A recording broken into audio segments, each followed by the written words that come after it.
Hi అండి. Thumbnail చూసారుగా.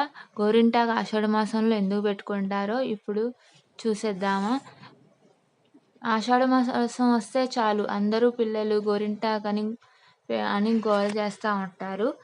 అయితే మా పిల్లలు కూడా చాలా ఎక్సైట్‌మెంట్‌గా ఎదురు చూస్తారు. కానీ పెట్టుకుంటారు గానీ ఎక్కువసేపు ఉంచరు. ఒక హాఫ్ అన్ అవర్‌లో తీసేస్తారు. కానీ బానే పండిద్ది వాళ్ళకి గూడా. అయితే ఇప్పుడు ఆషాఢ మాసంలో ఎందుకు పెట్టుకుంటారంటే సమ్మర్ ఎండింగ్‌లో ఆషాఢ మాసం వస్తదండి. రైనీ సీజన్‌లో ఆషాఢ మాసంలో గోరింటాకు పెట్టుకుంటే బాగా వేడి తగ్గిపోద్ది. అరిచేతుల్లో, అరికాల్లో పెట్టుకుంటే వేడి తగ్గిస్తుందని ఆషాఢ మాసంలో పెట్టుకుంటారు చాలామంది. వర్షాలు పడకముందే పెట్టుకోవాలి. లేకపోతే దాంట్లో రెడ్ కలర్ అంతా పోయి పండదు అంత సరిగ్గా. కాబట్టి వర్షాలు పడకముందు పెట్టుకోవడం మనకు కుదరదు కాబట్టి ఎప్పుడైనా పెట్టుకుంటున్నాం ఇప్పుడు. పూర్వకాలంలో ఆడవారు పొలాలకి మట్టిలో, నీళ్ళల్లో తిరుగుతూ ఉంటారు.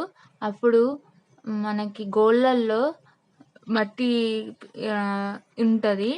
ఆ మట్టి పోవడానికి గోరింటాకు హెల్ప్ చేస్తదండి. మనం గోరింటాకు పెట్టుకుంటే చక్కగా దానివల్ల మనకి ఏవి సైడ్ ఎఫెక్ట్స్ ఉండవు. మళ్ళీ కాళ్ళు పగుళ్ళకి పక్కన అది వాటర్‌లో తిరగడం వల్ల ర్యాషెస్ వస్తూ ఉంటాయి. ఫింగర్ మధ్యలో. అలా డ్యామేజ్ గూడా గోరింటాకు చాలా పనిచేస్తది. మనకి మెడిసిన్‌లో కూడా చాలా వాడతారండి ఈ గోరింటాకు. దానివల్ల మన పూర్వీకులు ఇలా పెట్టారు. ఆషాఢ మాసంలో గోరింటాకు పెట్టుకోవాలనే సిద్ధాంతాన్ని మనం చూస్తా ఉంటున్నాం గదా! అందుకే ఆషాఢ మాసంలో గోరింటాకు పెట్టుకుంటారు. ఇది ఫస్ట్‌లో పెట్టుకొని తర్వాత లాస్ట్‌లో గూడా పెట్టుకుంటే చాలా మంచిది గోరింటాకు. అయితే ఈ గోళ్ళల్లో మట్టి పోవడం వల్ల మనకి బ్యాక్టీరియా, ఫంగస్ అవన్నీ ఉంటాయండి. అవన్నీ పోయి మనకి సైడ్ ఎఫెక్ట్స్, ఇన్ఫెక్షన్స్ ఏమీ రాకుండా ఉంటాయి. ఈ గోరింటాకు పెద్దలు, చిన్నలు ఏజ్ లిమిటెడ్ ఏ ఏజ్ వాళ్ళైనా పెట్టుకోవచ్చు.